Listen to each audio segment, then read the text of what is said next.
A crushing home defeat leaves Manchester United in 12th, having suffered 3 defeats in 6. A first half red card for Fernandes tempers the scoreline, but even before the dismissal, there were tactical problems emerging for the Reds. So let's take a look at the tactics on display from Postecoglu and Erik ten Hag. And let's start with United on the ball at 11 versus 11. United, as Ten Hag likes to do, were looking to play out short from the back as much as possible. And this is where the problems began, because for much of the match, they were building up with just a 2 centre-back duo. Spurs' eyes would have lit up, because even though there's nothing inherently wrong with this build-up shape, Postecoglu's pressing shape exploited it perfectly. In the midfield, they simply went man-to-man due to that 3 versus 3. But Solanke played an important role in the press, because if he had directly moved to the centre-back, the lateral pass into Martinez would still have been on, and suddenly, United could switch the direction of build-up extremely easily. So what we often saw from Solanke was first making sure that the lateral pass was cut off before pressing De Ligt, and this was usually achieved with a curved run, meaning that he was effectively marking 2 men at once, through the pressure on the centre-back, as well as cutting off that lateral pass into Martinez.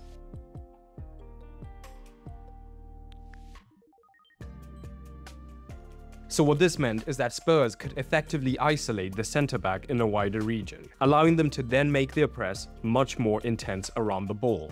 And this would lead to 2 scenarios, either the centre-back going back with the safe ball into the goalkeeper, or what we saw more of is trying to force passes into risky central areas, which represent the opportunity for Spurs to cause the turnover. And we saw United being forced into sloppy errors, leading to Spurs being in dangerous attacking zones. But remember how I said Solanke didn't directly press the centre-back? Well, in certain situations he actually would, primarily when United were deeper on the pitch, because that movement directly onto the centre-back would be the trigger for Johnson from out to in to come and press the opposing centre-back, and this would naturally mean that De Ligt, more often than not, would look to go back to Onana. But Solanke's role in the press would not be over, because then he could go on to keep pressing the goalkeeper, again effectively shutting down 2 men, as he kept De Ligt in his cover shadow quite well.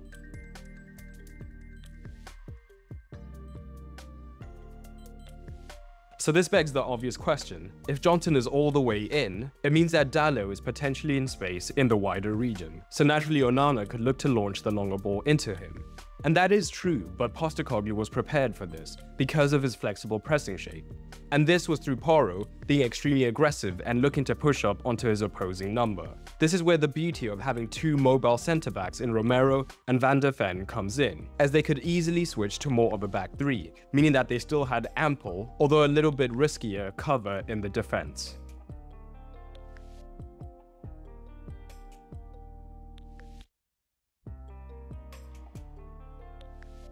So in these 2 versus 2 situations, United naturally had more success when Onana pushed up to be the 3rd man, and it led to situations such as this. And while this does look like a promising situation, it also points to United's biggest problem in possession today. It was clear that they identified Spurs' high line as the key area to exploit in this match, because if you can't play through the press, you play over the press.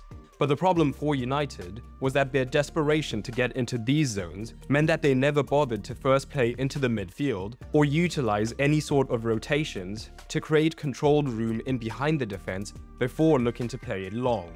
Instead, what happened is that in every situation, even under extreme pressure, they would simply look to lob the ball long and hope that Rashford had the beating of his 2 men on the ground. And while Rashford is extremely quick, this move from United became extremely predictable. So what that meant is that both the centre-backs as well as the goalkeeper could anticipate the passes into these regions, making it much more unlikely that Rashford would be able to get onto the ball unchallenged. So while it's easy to put down Spurs' success to being an extra man up, even before the sending off, the XG in the first half looked like this, showing that things were already going wrong for United. Quick note, last week in the comments I was getting dunked on because I gave Arsenal credit for defending well with 10 men. Well, United had 10 men today and conceded 5 XG overall, so it's not easy to defend with 10 men. So what made Spurs so much better? Again, focusing on the 11 versus 11. Much like United, Spurs were looking to build up with more of a back 2, and United were pressing with a more conventional 4-4-2, with Fernandes from the midfield, first initially looking to cut off Betancourt as the deepest pivot, but both men also being willing to push up to create a 2 versus 2, which would be backed up by the midfield, as initially United were quite aggressive with their own press. And in fact, they continued that somewhat aggressive press even when they were 10 versus 11 down. But having the same shape doesn't mean the system is the same. Because where Spurs' front 2 when they were pressing only left Dalot as the option, United using a midfielder meant that they were now a man down in the midfield. But the 4-4-2 defense is something that Ten Hag likes, so of course he has measures in place for this, and that's primarily by looking to defend extremely narrow, such that numerical overload is less of an issue. And that can work, but as we know, Ange doesn't play traditionally. Whenever possible, he looked to keep both of his wingers wide, and what that meant is that both Udogie and Porro had their usual full freedom, and for the most part, with Udogie, we saw him moving into these regions higher up the pitch, whilst Porro had a bit more variability, able to come deeper alongside Betancourt, ensuring that both of the centre-backs, depending on who had the ball, would have much easier passing options. But Porro would also remain deep at times, or move higher up into the zones, much like Udogie. So what that meant is that despite United defending narrow, Spurs had reinstated their numerical advantage in that midfield. And the overload could become even more significant, because Solanke was not just looking forward like a traditional forward. Instead, he was more than willing to drop into deeper regions, sometimes able to draw the centre-back, which would increase the space in the backline, or if Martinez remained deep, again that overload got even worse. So with United's midfield 4 looking to remain compact, Maddison came to the fore, as he was more than willing to drop deeper into this left-back position to pick up the ball, as Garnacho might be drawn centrally by Udogie.